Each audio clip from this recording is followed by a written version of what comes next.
Hi, I'm Shannon Peck, and I'd like to talk with you about being a hero to yourself. I've been thinking about this subject, and for myself, how have I most been a hero to myself?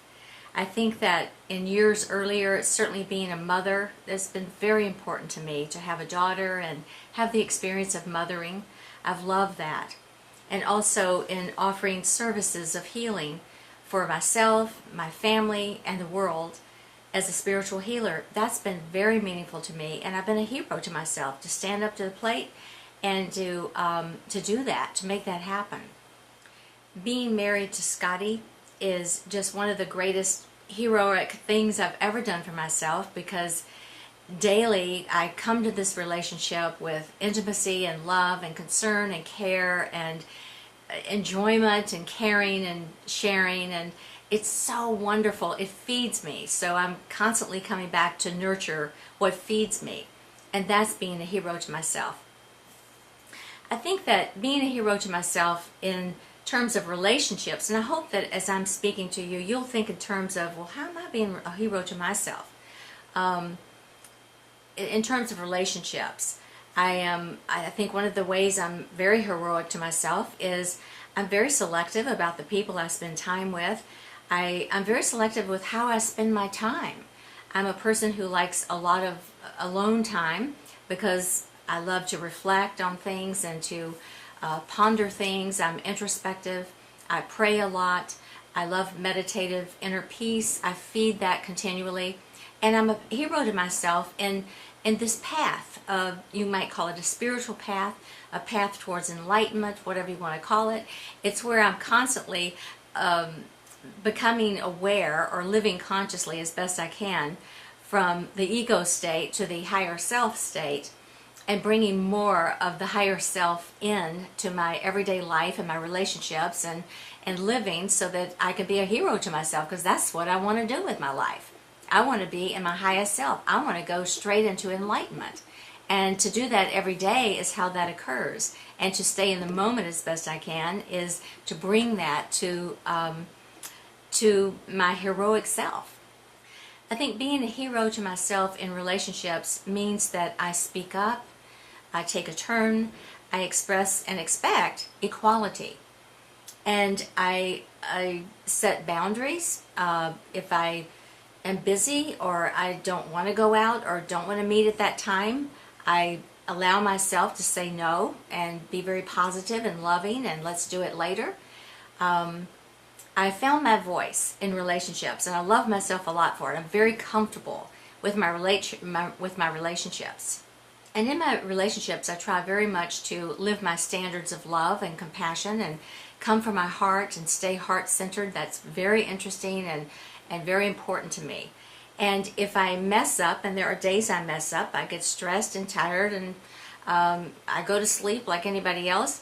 And on those days when I mess up, I let myself off the hook, and I don't do guilt. I just think, how can I learn something from this? What am I learning here? What am I observing about myself that I can change and bring in a greater sense of my highest self?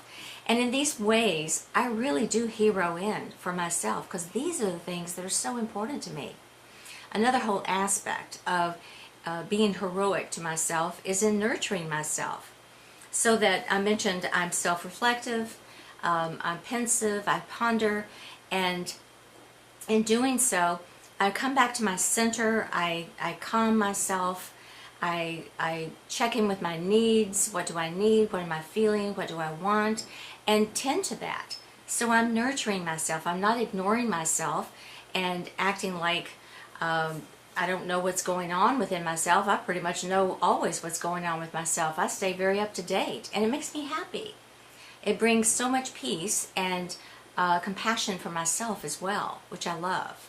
It's really important for me in this nurturing aspect, and also in this path to enlightenment aspect, which is a great deal of my life and the time I spend each day, to feed myself and nurture myself with inspiration. I read so many books, and I write books as well, and develop courses, and whatever keeps me in the inspiration. I also am constantly tuning in to my divine source and questioning for guidance, for direction, for understanding, for a higher perspective, for transcendence, for healing.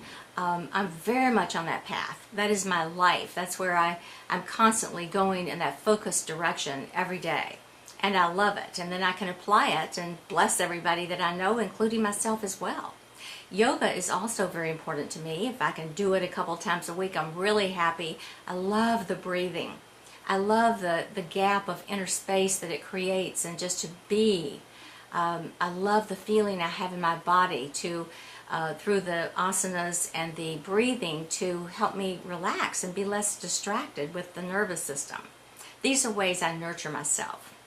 So I guess you could say that the ways that I most hero in for myself have to do with love. Loving myself, connecting with myself, loving others, connecting with others, connecting with Spirit, with Holy Spirit, with Divine Source, and loving from there.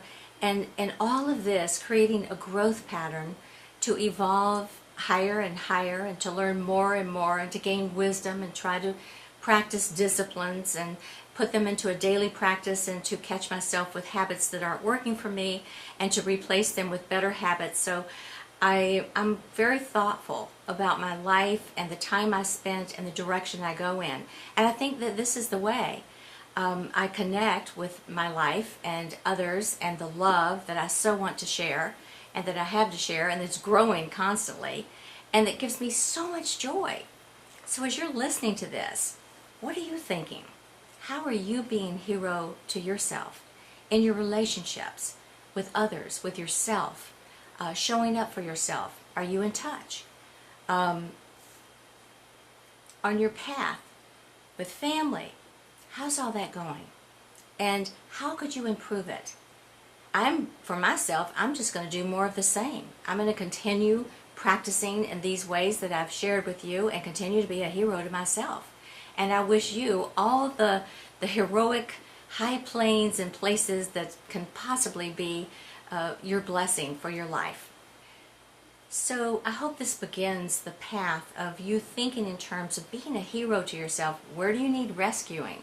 Where do you need the inspiration? Where do you need the strength and the courage of a hero for yourself, for greater happiness, for more enjoyment, for perhaps you need more leisure time, more good sleep, more rest. Perhaps you need more inspiration, more getting out and play and laughing. Whatever you need, let's tend to it now. This is the best time in the world to do this. You know, what you didn't hear is I've been a hero to myself in gaining positions and status, and gaining attention, and joining large groups, or getting money and these kinds of things. It's not through accomplishment. It's not through achievement. It's through perhaps the achievement of inner happiness and the achievement of a life lived with values. Think about that. How can you be the greatest hero to yourself?